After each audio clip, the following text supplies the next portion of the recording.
Oui, je sais. Je sais, le titre est très drôle. Et pourtant, le sujet est bien plus sérieux que vous ne pensez. Je vous jure. Je vous promets.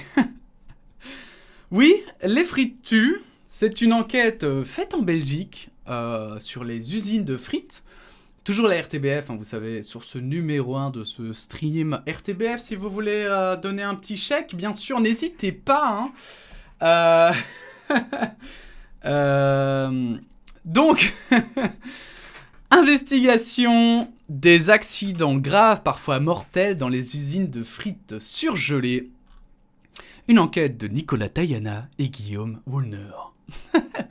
Il y a la bière et puis la frite. Un mets de tradition qui est à la Belgique ce que la baguette est à la France, la pizza à l'Italie. Un symbole du royaume à l'international sur lequel on suit s'appuyer une poignée d'industriels pour ériger le pays au rang de champion du monde de l'exportation de produits surgelés à base de pommes de terre. Afin d'envoyer chaque année des millions de tonnes de croquettes jusqu'au Brésil ou en Arabie Saoudite, et ainsi accumuler les milliards d'euros de chiffre d'affaires, les barons de la frite imposent notamment de fortes cadences aux travailleurs et travailleuses de leurs usines.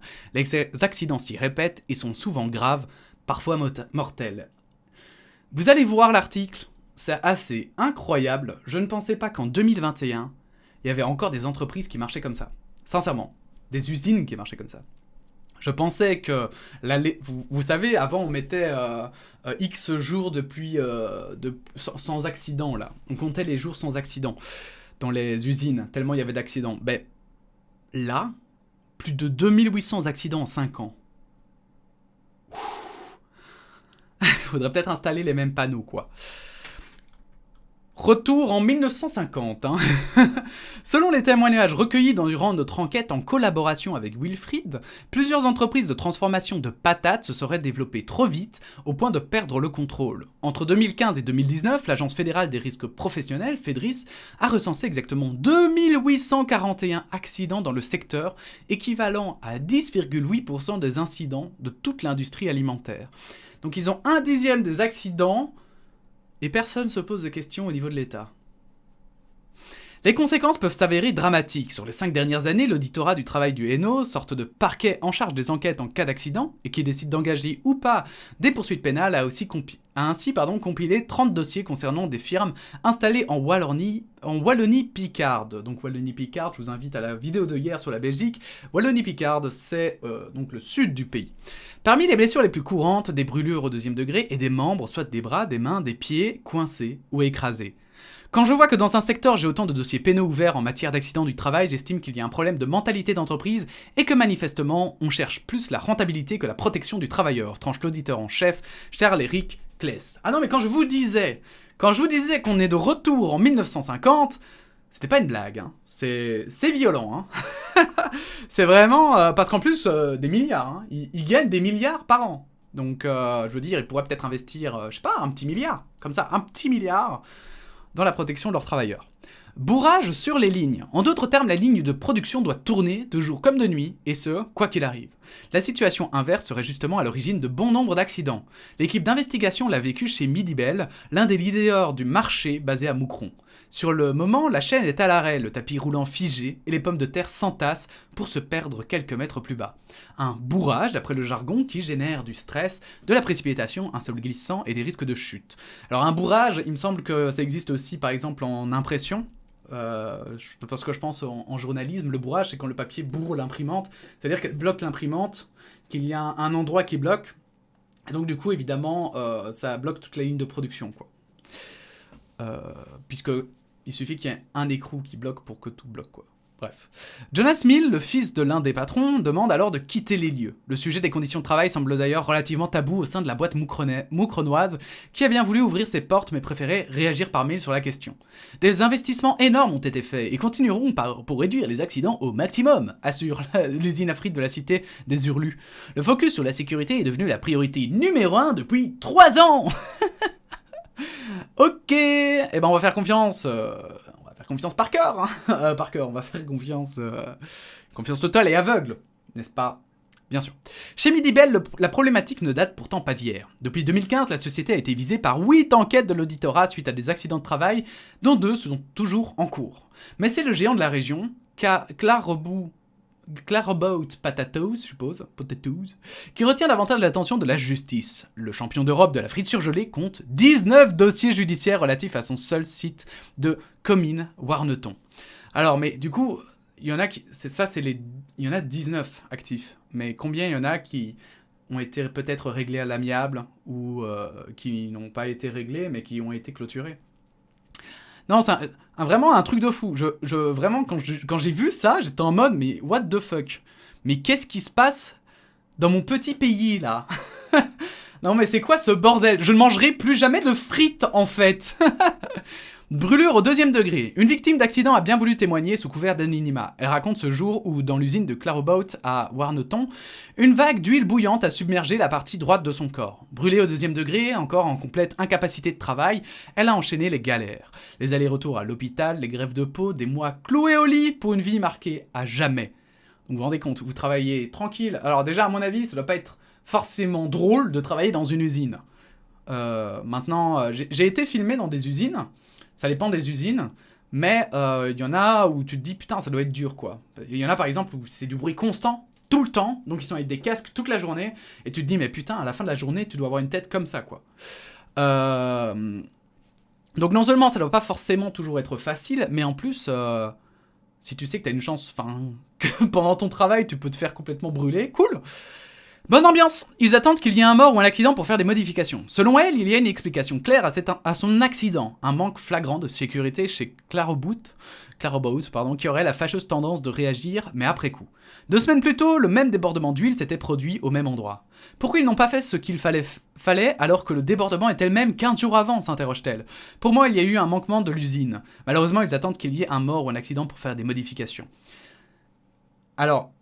Autant un accident dans une usine, bon, les usines, on sait que c'est relativement... il y a des dangers dans les usines, et on sait que, bon, ben, voilà, au travail, il y a des dangers. C'est bien pour ça, d'ailleurs, qu'on essaie de protéger les employés au travail. Mais pourquoi, si le métier est si dangereux, les employés n'ont pas de prime, du coup? Et surtout, pourquoi, quand ils se rendent compte qu'il y a un problème quelque part, ils le règlent pas directement, en fait? What the fuck? Et 3, pourquoi l'État ne fout rien? Quand on voit, l'État ne fout rien, la justice a ouvert des dossiers, etc. Mais à un moment donné, quand tu vois un tel nombre de 2800, je suis désolé, mais tu peux pas juste dire qu'ils sont tous maladroits, quoi. Je sais pas. Mais what the fuck?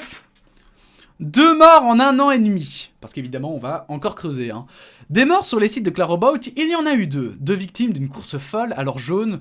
2 personnes originaires des Hauts-de-France. Ah, mais c'est des Français, donc ça va. Pardon, excusez-moi, en tant que Belge, je dois dire. Bien sûr, c'est du second degré. Hein. Amis français, sachez que on vous aime évidemment. Alison Engrand, 29... Ah, attendez. Une mère et un père de famille décédés en à peine 1 an et demi des suites d'un accident à Warneton. Alison Engrand, 29 printemps, 29 ans. Vous travaillez à 29 ans dans une usine et vous mourrez dans une putain d'usine en 2020 2019 What the fuck? C'est quoi? Genre, normal. En avril 2016, à Nieuwekerk, puis Rachid Maïs... 42 ans, quoi. Putain, quoi. Là j'espère quand même que ta famille, quand tu meurs à 29 ans... moi, dans 2 ans, j'ai 29 ans. Dans 3 ans... je sais plus mon âge. Dans 3 ans, j'ai 29 ans. Putain. Vous imaginez, on vous dit what the fuck. Le 24 octobre 2017, Rachid Maïs est écrasé par le contrepoids d'un monte-charge et décède à l'hôpital. À Roubaix, ses proches se livrent. Louisa Maïs, son épouse, et Ali, son fils, cherchent à se reconstruire. Dans certains domaines, des petites choses du quotidien, je sais que j'aurais pu prendre appui sur mon père, confie Ali Maïs, en quête de repères, passant de la peine à la colère. On a le sentiment qu'on ne peut rien faire. Bah tu m'étonnes. Un peu plus de 3 ans après les faits, l'auditorat du travail du Hainaut vient de classer sans suite le dossier de Rachid Maïs. Les circonstances de sa mort ne sont pas claires. Mais alors là, vraiment, j'aimerais tellement voir le dossier, quoi. Parce que... Comment ça, les circonstances de sa mort sont pas claires? Ils savent pas dire si c'est la responsabilité du travailleur, je suppose, ou de l'entreprise. Mais... Je sais pas. Il y a un moment donné, je trouve, en justice, il faudrait montrer les moyennes. Et en fonction des secteurs, bah ouais, s'il y a beaucoup d'accidents et que c'est pas justifié, bah... Voilà, quoi. Dans le cas d'Alison Engrand, le tribunal correctionnel d'Ypres avait reconnu Claire About coupable en mars 2018. L'entreprise d'origine flamande est actuellement en appel de cette décision. Claire About Potatoes n'a pas souhaité accorder d'interview, mais a tenu à rappeler par écrit que la santé et le bien-être de ses employés constituent la première de ses priorités. Mais incroyable, toutes ces sociétés. Ça me fait rire à chaque fois. T'as l'impression que ce sont juste des trucs automatiques, quoi, des robots qui répondent. Des photos de l'intérieur de l'usine de Warneton, récoltées par la cellule investigation de la RTBF, semblent cependant démontrer le contraire. Et je pense que c'est... Ah ouais, c'est... Nous avons rencontré un autre témoin. Lui aussi anonyme. Il dit avoir vécu son départ de Clarebout comme une libération. La boule Quel au ventre, enfer, la quoi. peur de se mettre en danger. C'est pas possible. Pour lui, ce n'était plus possible. Mais c'est plus un boulot dans ce cas-là. Il y avait énormément de frites au sol. Il y avait des rats qui rentraient à l'intérieur, donc qui mouraient. Il y avait la glace. Autant les frites au sol, il y en a qui seraient heureux. Hein? Je vous vois, vous. Je vous vois, vous, les goulafres, là. Désolé, mais il faut bien un peu d'humour dans ces trucs un peu dramatiques, quoi. Et qui tombaient au sol. Il y avait des portes coupe-feu qui des rats. Dégueulasse, quoi. C'était fermé, mais avec des piles de palettes. Donc en cas d'incendie, on ne pouvait pas sortir. Et une fois qu'il pleuvait, en fait, il y avait de l'eau qui tombait à l'intérieur dans les locaux, en fait, en production. Et ça tombait sur les compteurs électriques. Et ça faisait disjoncter, en fait. Non, mais logique. Ça faisait disjoncter la chaîne de production, donc il n'y avait plus rien qui tournait. Bien sûr. La liste est longue. Ça me semble évident. Le témoignage accablant. Et c'est loin d'être le seul à nous avoir parlé de conditions de travail déplorables. On a récupéré des photos récentes de l'intérieur de l'usine. Elles confirment sur toute la ligne. Donc en plus, on a des preuves. Mais je sais pas, il y en a qui font pas leur taf, là, merde. Ils sont où les employés chargés de voir? Non mais, j'en rigole, mais en vrai, genre... What the fuck, quoi? Qu'est-ce qui se passe, là? Les problèmes d'hygiène, d'abord. Frites qui jonchent le sol, produits en décomposition dans une rigole, moisissures sur un moteur électrique. Mais surtout des gros manquements au niveau de la sécurité incendie. Ici, une porte coupe-feu entravée, elle tient seulement avec un colson. Ah ouais? Là, bien sûr. L'éclairage d'une issue de secours pas vraiment opérationnel. Mais comment c'est possible que ça passe? Comment une entreprise de la... Comment c'est possible? Parce que moi j'ai travaillé en tant que serveur pendant un moment, et rien que l'AFSCA, donc qui est l'organisme qui s'occupe de vérifier tout ce qui est vente d'aliments, de nourriture, etc., tout restaurant, qui s'occupe des restaurants, donc, eh bien, elle est hyper chiante. Mais vraiment, elle est hyper exigeante. Elle est intransigeante aussi. Et là, genre, les gars, je sais pas, ils sont rentrés dans les usines comme ça, ils ont fait « Ok, tout va bien, c'est bon !» Je sais pas, la taille de Clarebout peut-elle continuer à se développer dans de telles conditions? Nous sommes allés chercher des réponses à l'auditorat du travail du Hainaut. C'est l'instance judiciaire chargée des contrôles, mais aussi des enquêtes en cas d'accident et qui décide d'engager ou pas des poursuites pénales. L'auditeur Charles Périclès connaît bien le dossier. En 2018, il a mené une inspection surprise. Il a été personnellement frappé par ce qu'il a constaté dans l'usine. J'avais l'impression de vivre du Zola. Hein. Mais c'est bien d'être frappé, mais faut agir! C'est aussi simple que ça. Action! C'est-à-dire? D'être dans une usine 19e siècle, où finalement la protection du travailleur n'est pas la priorité. Il est encore plus sévère que moi. Ça, c'est clair. Mais et qu'est-ce qui s'est passé après?